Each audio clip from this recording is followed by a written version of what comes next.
This is 7 National News, and in our top story, the UAE Vice President, Prime Minister and ruler of Dubai, His Highness Sheikh Mohammed bin Rashid Al Maktoum, visited the Sheikh Zayed Air Navigation Centre in Abu Dhabi on Sunday. Sheikh Mohammed was briefed by the Director General of the General Civil Aviation Authority, Saif Mohammed Al Suwaid, on the details of their strategic plan. After the presentation, Sheikh Mohammed launched the Pilots and Aircrews Electronic Licences service and also received the Electronic Aviation Licence in his own name from the GCAA's Director General. The ruler of Dubai hailed the efforts of the UAE nationals who run the authority. Addressing the authority's staff, Sheikh Mohammed urged employees to acquire more knowledge, to cultivate their expertise and set an example for future generations. International architectural and design firms are developing master plans for sites in Dubai to support the UAE's bid to host the 2020 World Expo. Dubai's trade centre, Jebel Ali, is set to be designed as a permanent attraction, supporting the UAE's bid and, in turn, contributing to Dubai's long-term appeal as a premier destination for global events.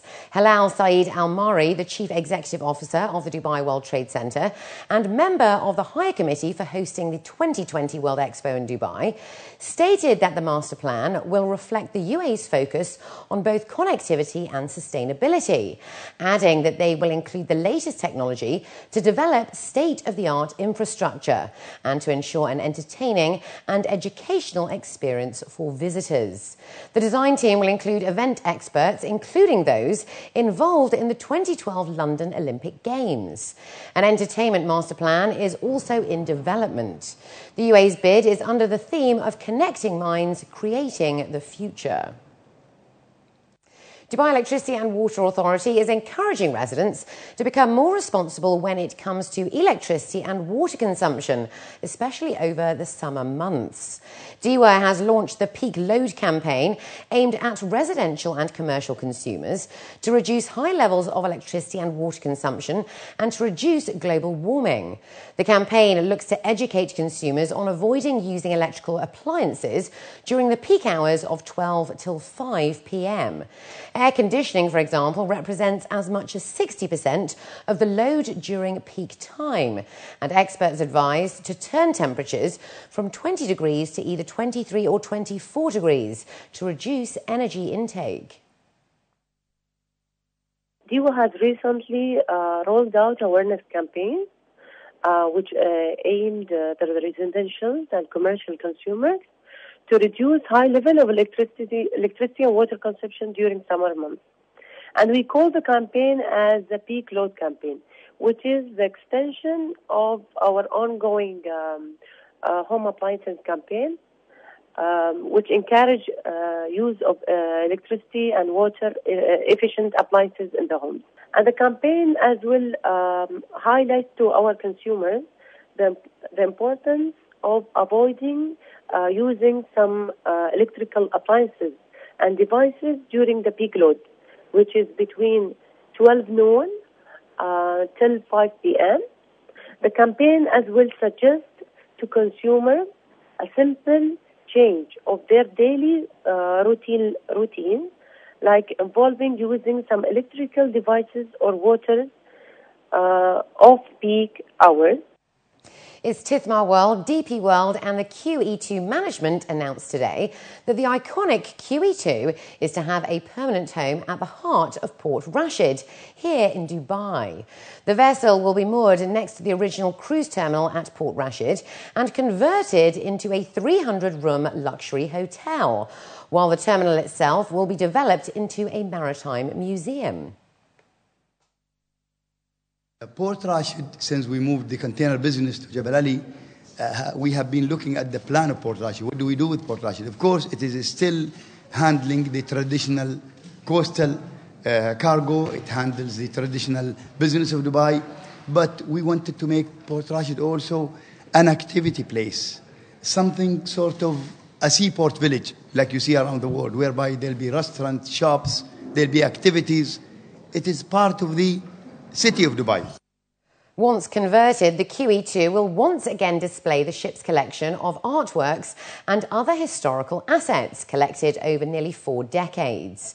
The museum and redevelopment of the QE2 are expected to be completed within 18 months. In the meantime, the QE2 will continue to operate as a venue for exclusive events. As we did more research in the vessel, we realized that a lot of people like the ship as it was. They love the QE2 because of what it has, because the experience people had in it. The decision today is that QE2 will become a hotel, a 300-room hotel. There are renovations going to be. We have almost finished our investigation for the past year. Actually, we had people going into every part of it. Dubai International Airport recorded a 10.4% rise in passenger traffic in May this year, hitting nearly 4.4 million, up from nearly 4 million for the period last year.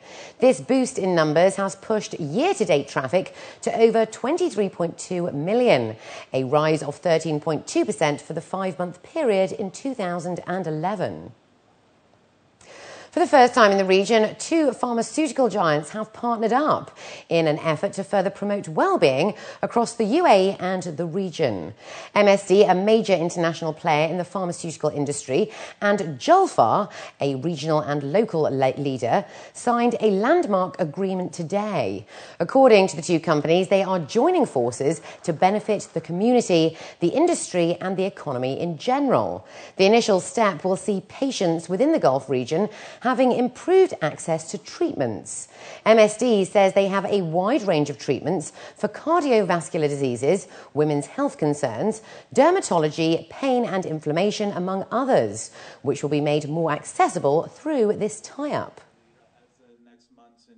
The benefit to people is that more patients will have access to our medication. So if you have many people dying of cardiovascular disease, now they'll be able to have access to our medication. So that's a big benefit for them. Second of all is that you're sending a very strong message, of course, to the government as well, saying we're investing in the country, we believe in it. You don't do a partnership of this size and scale unless you're willing to do it for the long term. We're not in this for the short haul. And like I said, this is also a first step of other future areas of collaboration that we may be expanding to in the future. Rewarding regular punctuality and attendance is seen as the best resolution for absenteeism, according to the latest survey.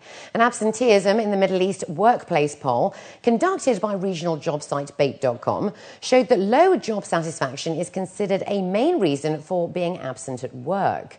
A lack of responsibility and low job satisfaction ranked equally, with 22.7% each as the main reason for no-shows. 11.9% of respondents said they took unapproved days off work once a month, while 63.2% said they did so very rarely. Absenteeism is considered to be harmful to business by 8 out of 10 pollmakers, making up 79.8%, of which 58.2% state it is very harmful.